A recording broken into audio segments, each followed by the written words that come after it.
अच्छा भाई, तो हमारे पास जो टॉपिक है वो है Newton's forward difference method interpolation वाला। तो अब इसके अंदर हमारे पास क्या होगा, हमें एक्स और वाई गिवन होगा, सही है, और हमें इनको यूज़ करते हुए कोई वैल्यू प्रेडिक्ट करनी होगी। लाइक हमारे पास है कि भाई एक्स ये टाइम है, सही है, तो एक्स 12.5 पर बताओ कि वाई क्या होगा, सही है। तो ये 12.5 इज़ बेसिकली 12:30, सही है। तो इसको कन्वर्ट किया हुआ है इस फॉर्मेट में के अंदर, सही है। तो हमारे पास सबसे पहले तो ना हम टेबल को ना चेंज करेंगे। टेबल में क्या होगा, डिफरेंस ऑफ वाई निकालेंगे। अच्छा, डिफरेंस ऑफ वाई निकाला हमने, इन दो पॉइंट्स के को माइनस करके y2 माइनस y1 करेंगे, हमारे पास डेल्टा y1 आएगा, सही है। तो that will be 37 minus 36 is 1, सही है। फिर आएगा y3 माइनस y2 करके 34 माइनस 37 इज़ -3, सही है। और फिर 30 माइनस 34 इज़ -4, सही है। ये आ गया डेल्टा y। इसी तरह हम निकालेंगे डेल्टा स्क्वायर y, सही है। तो अब इसके अंदर क्या होगा, ऑब्वियसली सेम चीज़ होगा, तो ये -4 आ जाएगा, सही है, और ये -1 आ जाएगा, ठीक हो गया। उसके अलावा हमारे पास जो है, फिर हमारे पास आ जाएगा डेल्टा y3 y, सही है।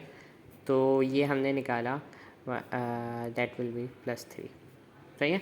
अब द क्वेश्चन इज़ कि हमें कैसे पता लगेगा हमने कितने डेल्टा निकालना है। तो बेसिकली जितने पॉइंट्स हैं ना उस ये n-1 निकलेंगे, सही है।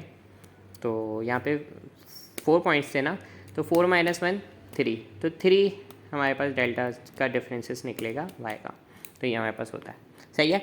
उसके बाद हमारे पास फॉर्मूला आ जाता है फॉरवर्ड इंटरपोलेशन का, न्यूटन का, that is Pn-1 x is equals to y अपना y1 और प्लस हो जाता है छोटा p into delta y1 upon 1 factorial, सही है। अब ये पैटर्न अंडरस्टैंड करने की कोशिश करनी है हमने, सही है। अब नेक्स्ट टाइम क्या होगा, प्लस हो जाएगा p मल्टीप्लाई बाय t-1, सही है।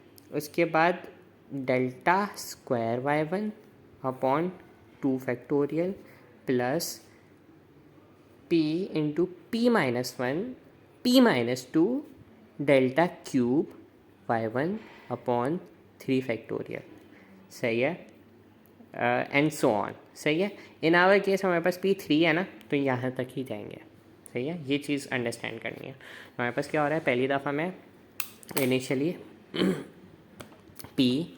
y1 तो इनिशियल वैल्यू हमारे पास स्टार्टिंग में हम लिख देंगे, उसके बाद प्लस करेंगे उसके अंदर p, अभी ये p क्या है हम बताते हैं, सही है। तो डेल्टा y1 अपॉन 1 स्क्वायर, उसके बाद second time p multiply by p-1 delta square y1 upon 2 factorial. ये फैक्टोरियल एक एक इंक्रीज़ होता जाएगा, और जैसे जैसे टर्म्स इंक्रीज़ होगी p-1 p-2 p-3 and so on, इस तरीके से इंक्रीज़ होता जाएगा।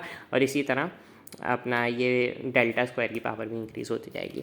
अब हमारे पास ये स्मॉल p होता है बेसिकली x जो हमें गिवन है -x1 अपॉन h, सही है।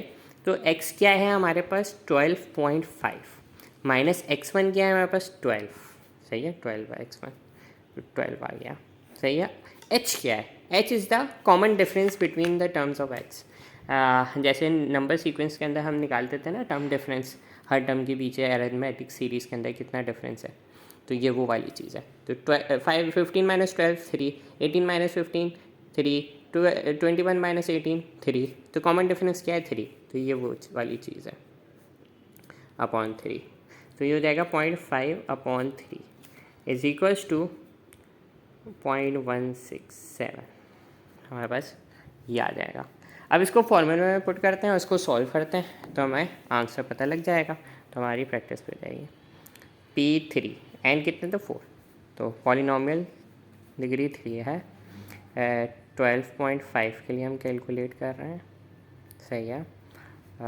इक्वल्स टू y1 क्या है हमारे पास, y1 क्या है 36 प्लस p क्या है अभी हमने निकाला है 0.167 मल्टीप्लाई बाय y1 क्या है 1/फैक्टोरियल 1 या 1 लिख दो या 1 एक ही बात है.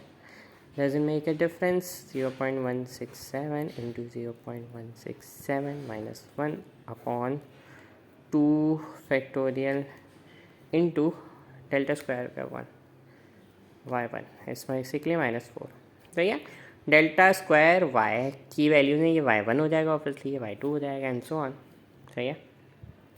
Plus 0.167 0.167 minus 1 0.167 minus 2 multiply by delta cube y1 which is 3 upon 3 factorial. सही है. इस तरीके से हमारे पास ये वैल्यूज़ आ गए. जब हम इनको कैलकुलेटर में डालेंगे तो कोई आंसर आ जाएगा. That answer will be our value of y. ठीक है. तो मैंने 0.167 को पहले किसी वेरिएबल में स्टोर करा लेता हूँ. ए के अंदर मैंने इसकी वैल्यू स्टोर कर ली ताकि मुझे बार बार वैल्यू ना डालनी पड़े. सही है. हमारे पास 36 प्लस A1 प्लस अल्फ़ा. मैं इसको कंप्यूट करके फार्मूले में डाल के बताता हूँ. ठीक है. जब हमने इसको फार्मूले में डाला तो हमारे पास 36 प्लस ए के अंदर मैंने ऑब्वियसली 0.167 स्टोर किया हुआ है. इसको जब हम फार्मूले में डालेंगे एग्जैक्टली द फार्मूला, यहाँ पे ये फार्मूला हमने लगा दिया. उसके बाद इसको जब हम इसको कंप्यूट करेंगे तो हमारे पास आंसर जो आया है 36.572. 3 डिजिट्स में अगर हम ले रहे हैं राउंड ऑफ करके तो ये हमारे पास हो जाएगा 36.573. ठीक है. Temperature degree centigrade.